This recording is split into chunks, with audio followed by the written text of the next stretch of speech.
વચનામૃત પાન 127 મોક્ષમાળા શિક્ષા પાઠ 99 સમાજની અગત્ય.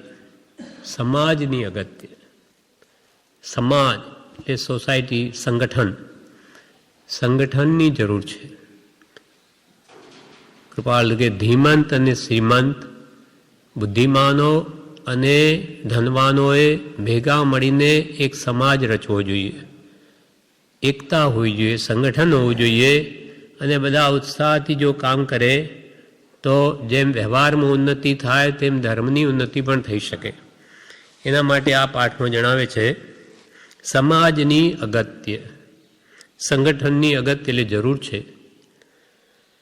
આંગ્લ ભૂમિઓ સંસાર સંબંધી અનેક કલા કૌશલમાં સાથી વિજય પામ્યા છે. આંગ્લ ભૂમિઓ, અંગ્રેજોની ભૂમિ તે આંગ્લ ભૂમિ અને તેમાં રહેનારા અંગ્રેજો તે આંગ્લ ભૂમિઓ. એ આંગ્લ ભૂમિઓ સંસાર સંબંધી અનેક કલા કૌશલમાં સાથી વિજય પામ્યા છે. અનેક કળાઓ એ લોકોએ વિકસાવી. તેનું કારણ શું? અનેક કલા કૌશલમાં સાથી વિજય પામ્યા છે એ વિચારતા આપણને તત્કાળ જણાશે કે તેઓનો બહુ ઉત્સાહ અને ઉત્સાહમાં અનેકનું મળવું. તેઓનો બહુ ઉત્સાહ અને ઉત્સાહમાં અનેકનું મળવું.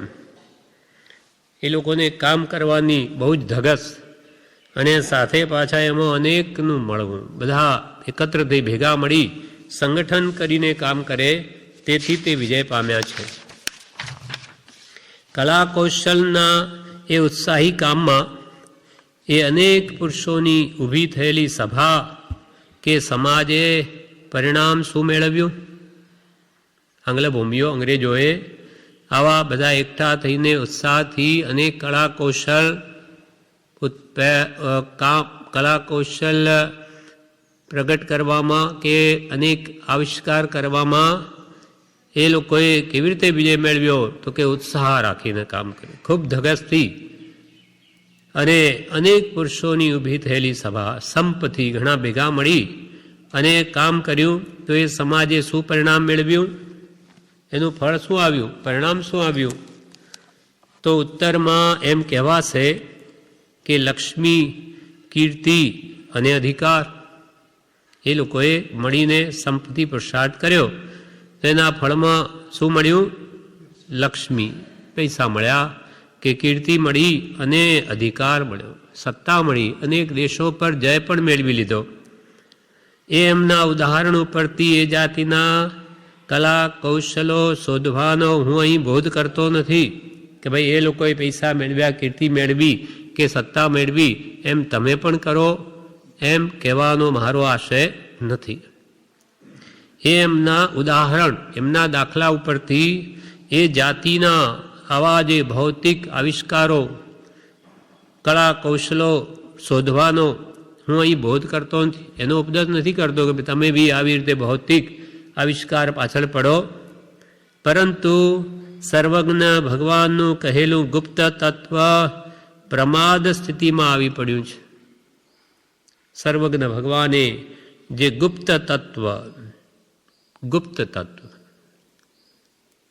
ચૈતન્ય ચમત્કાર જે સૃષ્ટિના લક્ષ્યમાં નથી, એટલે આત્મા સંબંધીનો ઉપદેશ ગુપ્ત રહસ્ય છે એ પ્રમાદ સ્થિતિમાં આવી પડ્યું છે. મોક્ષ માર્ગ બહુલોપ, વર્તમાન આ કાળમાં મોક્ષ માર્ગ બહુલોપ વિચારવા આત્માર્થીને ભાગ્યો અત્ર અગોપ્ય.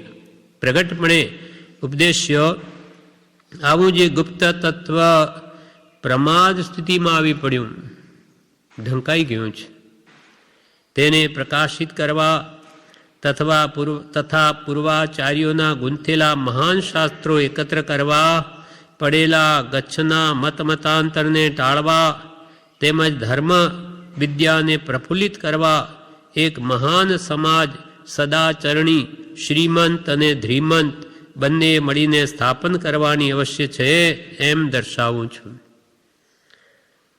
સર્વજ્ઞ ભગવાન વિતરાગોએ કેવળ જ્ઞાનથી જોઈને જે સિદ્ધાંતો પ્રરૂપ્યા અથવા વિશ્વનું, જળનું, ચૈતન્યનું, આત્માનું જે યથાર્થ સ્વરૂપ બતાવ્યું તે તો ગુપ્ત થઈ ગયું છે, મોક્ષ માર્ગ બહુ લોપ થઈ ગયો છે, તો એને પ્રકાશિત કરવા, પ્રગટમાં લાવવા પૂર્વાચાર્યોએ, પૂર્વે જ્ઞાની પુરુષો થઈ ગયા. આધુનિક મુનિઓના તો સૂત્રાર્થ પણ શ્રવણને અનુકૂળ નથી, પણ પૂર્વે જે જ્ઞાની પુરુષો થઈ ગયા, આવા પૂર્વાચાર્યોના ગુંથેલા મહાન શાસ્ત્રો, આત્મજ્ઞાની પુરુષોએ લખેલા મહાન શાસ્ત્રો એકત્ર કરવા, એ શાસ્ત્રો ક્યાં ક્યાં છે ભંડારોમાં, ત્યાંથી એકત્ર કરવા અને પડેલા ગચ્છના મત મતાંતરને ટાળવા. દિગંબર, શ્વેતાંબર, સ્થાનકવાસી, અચળ ગચ્છ, તપાગચ્છ, ખરતર ગચ્છ, અનેક મતભેદ પડી ગયા છે, એને ટાળવા.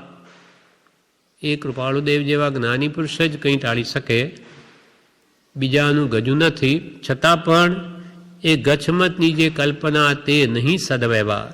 એ લક્ષ્યમાં હોય તો જેના ધ્યાનમાં આવે એ તો આના આગ્રહ ઓછા કરે, સતનો આગ્રહ રાખે પણ મતનો નહીં. એમ એક તો ભગવાનનું જે ગુપ્ત